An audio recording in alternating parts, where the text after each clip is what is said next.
Hello and welcome to this month's Curator's Pick.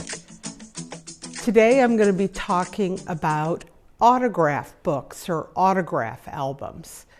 Many of you may remember from your childhood or school days having an autograph book, or today it's common to go to Disney World and buy an autograph book to get different characters to sign it. But let's talk about where they originated.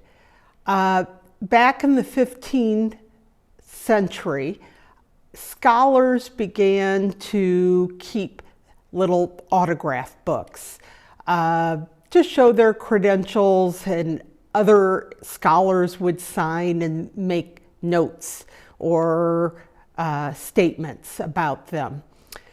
That began to decline by the 1600s, but then in the 18th century, it revived in German-speaking areas of Europe. Usually students, at the end of the year, they would collect signatures of their classmates to keep as a memory. This died out once yearbooks came out. But in the 1800s, it made a resurgence here in the US. And I think it was still mostly students keeping a photo album.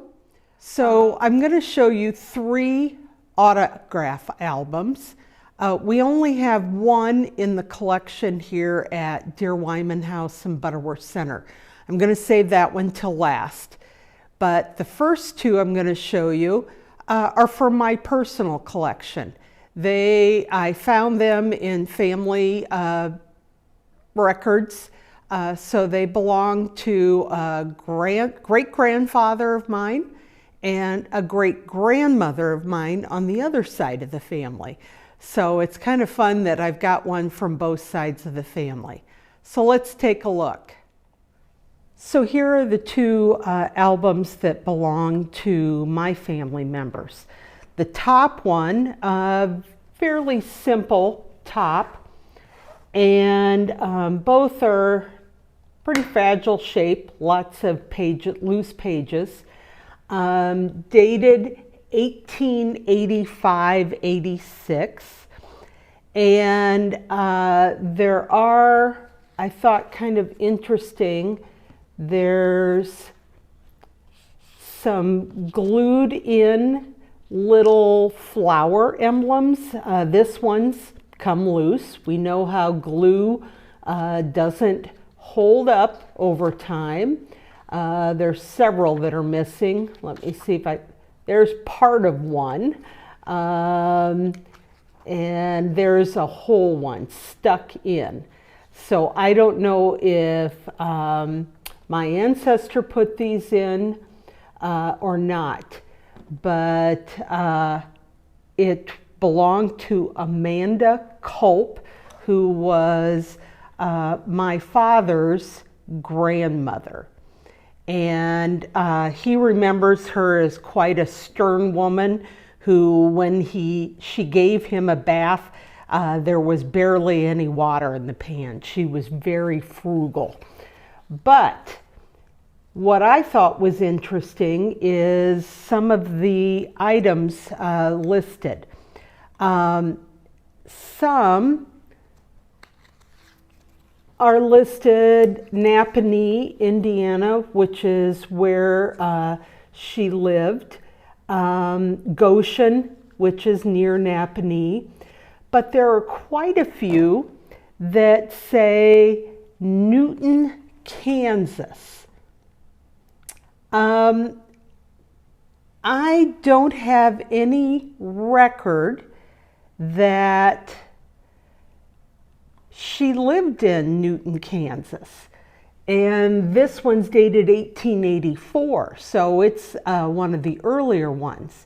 So I'm going to have to do some more digging. That's what's great about autograph books, is not the fun little poems in them, but some of the historical information that you can sometimes glean from them.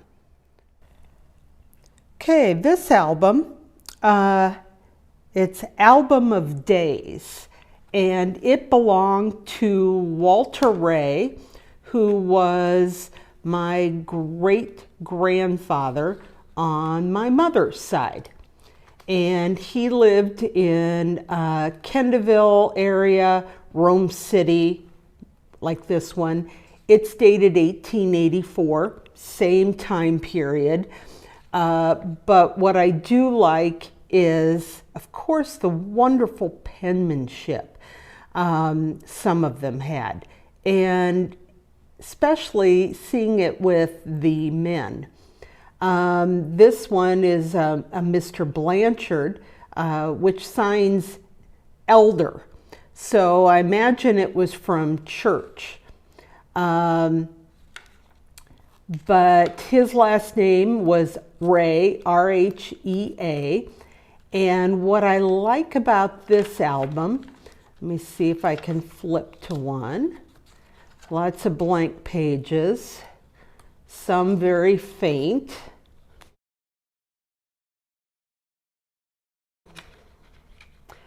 But every so often, if I can find one here,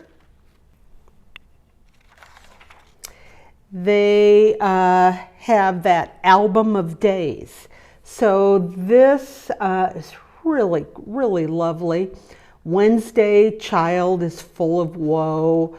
Let me see if I can find another one. Friday, child is loving and giving. But I'm so thrilled that I have two albums partially filled by friends of Walter Ray and Amanda Culp. So let's take a look now. The one that belongs here in our collection. Autographs is what it says on the cover. And inside is partial name, Anna.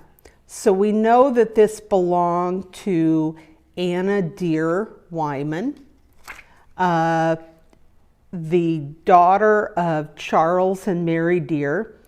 What's great about this, 1876, so earlier than my two. She was born in 1862, so she'd be 14 when she was getting this filled. But here we have the signature of her father, Charles H. Dear, the son of John Dear. And then 1877, we've got some wonderful, lovely poems. Stephen Veely, that was a cousin. I think these are all dated Moline, but I think they're pretty much all 1877. Wonderful penmanship from this gentleman. First Lieutenant. Looks like the last name of Taylor. Charlotte Atkinson, another cousin. Oh, here's one signed Newbury, Vermont. So either that probably cousin was visiting here in Moline, or she had made a trip out to Vermont. That's where John Deere moved west from. Gould, old name here in Moline.